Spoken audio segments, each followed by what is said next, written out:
나의 욕망은 나의 것인가? 라캉 에크리. 남편이 해외로 파견 근무를 떠나게 되었다. 남편을 사랑하는 아내는 걱정이 앞선다. 남편이 공항 탑승 게이트로 사라질 때 눈물로 범벅이 될 자신의 모습이 떠오른다. 멀리 가는 남편의 발걸음을 무겁게 하지 않아야 한다. 그녀는 남편이 떠나는 날이 다가올수록 자신의 마음을 다잡는 연습을 반복했다. 사랑하는 남편을 웃으면서 배웅하기 위해서다. 마침내 두 사람이 헤어지는 날이 찾아왔다. 그런데 놀랍게도 그녀는 탑승 게이트로 사라지는 남편을 보고도 눈물 한 방울을 흘리지 않았다. 그녀는 당혹스러웠다.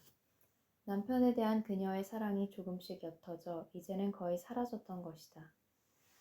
사랑이란 감정은 연인의 부재에서 엄청난 슬픔과 고통을 느끼게 하는 것 아닌가. 이와 반대의 사례도 있다. 친구인 줄만 알았던 그녀가 유학을 떠나게 되었다. 그는 아주 가벼운 마음으로 공항으로 배웅을 나갔다. 그녀가 원하던 공부를 한다면 더 멋진 친구로 돌아올 수 있으리라는 기대를 가지고 말이다. 그러나 공항에 가까워질수록 그는 슬픔이 자신의 마음을 천천히 잠식하고 있다는 사실을 알고 경악하게 된다. 마침내 그녀가 탑승 게이트로 들어갈 때 그의 눈에는 눈물이 왈칵 쏟아졌다. 자신이 그녀를 사랑하고 있었다는 것을 뒤늦게 확인하는 순간이다. 사랑한다고 생각했지만 사랑이 아니라는 것, 그리고 우정이라고 생각했지만 사랑이었다는 것을 때늦게 안다는 것은 비극적인 일이다. 그렇지만 과연 이런 비극은 특별한 경우에만 발생하는 것일까? 그렇지 않다. 대부분 우리 삶은 생각과 실제 삶이 불일치하는 상태로 영위되기 때문이다. 그래서 프로이트의 정신분석학을 업데이트했던 라캉은 나는 내가 존재하지 않는 곳에서 생각한다. 그러므로 나는 내가 생각하지 않는 곳에서 존재한다고 말했던 것이다. 어떻게 하면 삶과 생각 혹은 존재와 생각을 일치시킬 수 있을까? 실제로 사랑할 때 사랑한다고 생각하고 실제로 우정일 때 우정이라고 생각할 수 있을까? 이것은 동서양의 모든 위대한 철학자들의 소가리를 관통하는 난제였다. 그래서 소크라테스가 너 자신을 알라고 말했으며 공자도 아는 것을 안다고 하고 모르는 것을 모른다고 하는 것이 진정한 알미다 라고 말했던 것이다. 라캉의 위대함은 그가 바로 이 난제를 온몸으로 끌어안았다는 데 있다.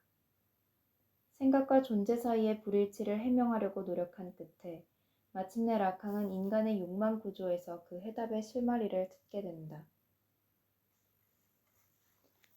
환상은 가장 일반적인 형식, 즉 공식 X-A로 정의된다. 이 공식은 내가 이 목적을 위해 대수하게 수용했던 것이다. 여기서 다이아는 무언가를 욕망한다라고 읽어야 하고 오른쪽에서 왼쪽으로도 동일한 방식으로 읽어야 한다. 이 공식은 주체 형성 과정이기도 하다.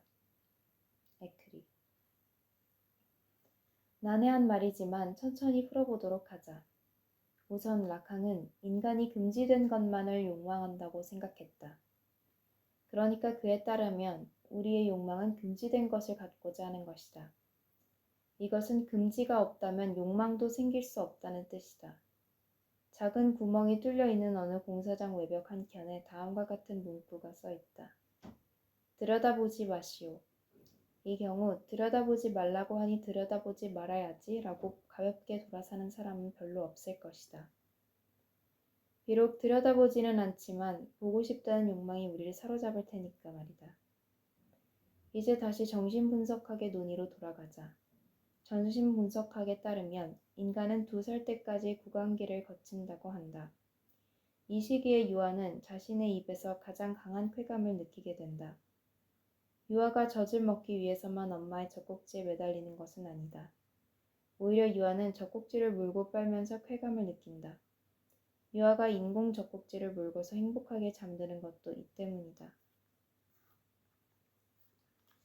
시간이 흘러 어느 순간 엄마는 유아에게 젖꼭지를 내주지 않으려고 한다. 유아는 자신에게 쾌락을 제공하는 젖꼭지가 이제는 금지되었다고 느끼게 된다. 이 경우 젖꼭지는 아이의 쾌락을 충족시켜주는 단순한 대상을 넘어선다. 한때 쾌락을 주었던 젖꼭지가 금지되자마자 이것은 유아에게 욕망 대상이 된다. 당연히 이 순간 유아는 욕망 주체로 탄생한다. 락항은 이렇게 금지된 젖꼭지, 즉 욕망 대상을 대상 A라고 표현하고 간단히 A라고 표기한다.